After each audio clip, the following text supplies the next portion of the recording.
and all sexually active people for that matter in this country.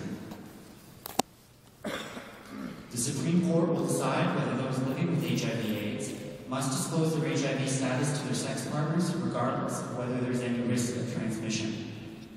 Is this a positive thing for people living with HIV? No. Should the law be used to police adults' intimate, consensual sexual relations? No.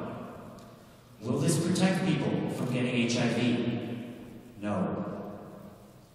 To date, over 130 people with HIV have faced criminal charges for alleged non-disclosure of their HIV status.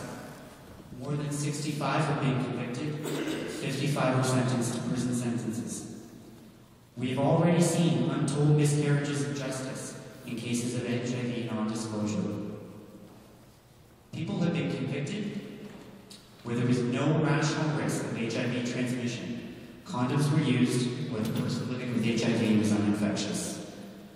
False charges and the threat of charges being laid have been used to intimidate people living with HIV/AIDS. The miscarriage of justice will only get worse if we were to see the Supreme Court rule in favor of absolute disclosure. Disclosure no matter what the risk involved.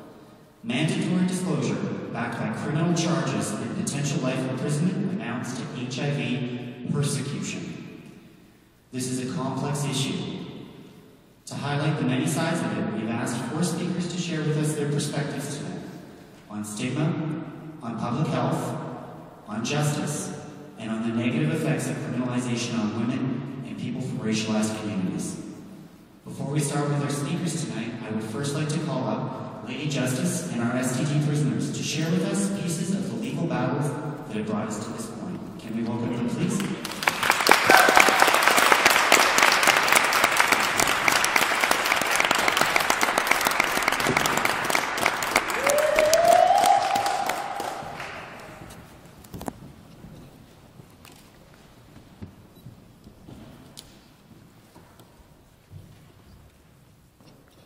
Here's what the Quebec Attorney General wrote when asking the Supreme Court to hear an appeal in the DC case. The issue of HIV transmission is a multifaceted social question which has evolved since the Supreme Court cases in Courier and Williams. Courts are now called upon to decide a new situation where a person's HIV viral load is undetectable.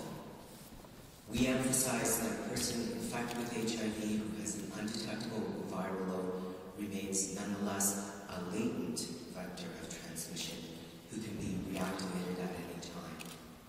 The issue is whether the citizens of Canada think that the HIV status of a sexual partner, regardless of the effectiveness of treatment, is an important factor to be disclosed. I call on the Supreme Court of Canada to affirm that people living with HIV are not criminals.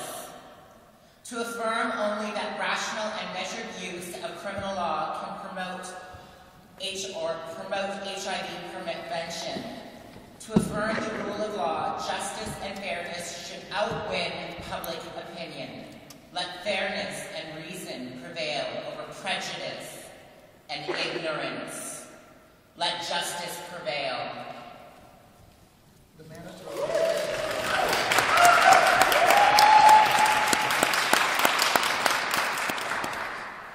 The Manitoba Attorney General will argue before the Supreme Court that the criminal law should not take into account advances in our medical and scientific understanding of HIV and HIV transmission.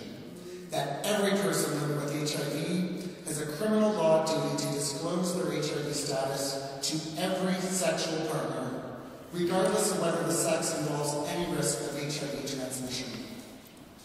That the criminal law should treat every case of HIV non-disclosure as a rape, subject to life imprisonment, even where HIV was not transmitted and there was no real risk of HIV transmission. I call on the Supreme Court of Canada to affirm that people living with HIV are not criminals. That people living with HIV should not be criminally prosecuted when there is no real risk of HIV transmission during sex. That criminal law should not be used in cases of oral sex where condoms was used where a person's HIV viral load is low, and science has confirmed that the risk of transmission does not meet the significant legal test. Let science and balance prevail over prejudice and ignorance. Let justice prevail.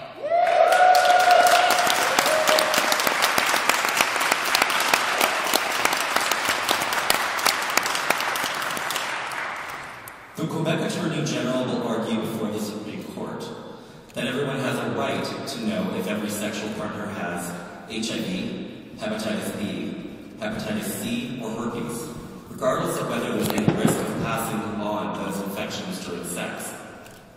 That people living with HIV are immoral if they do not inform their sexual partners of their HIV status. That the significant risk of seriously bodily harm standard of disclosure should be thrown out. I call on the Supreme Court of Canada to affirm that people living with HIV are not criminals. Restore the good reputation of our criminal justice system in the eyes of the international community. We must shed this shameful distinction between being a world leader of HIV persecutions and prosecutions. Infuse the law with consistency, predictability, and balance. Let fairness and humanity prevail over prejudice and ignorance. Let justice prevail. Yeah!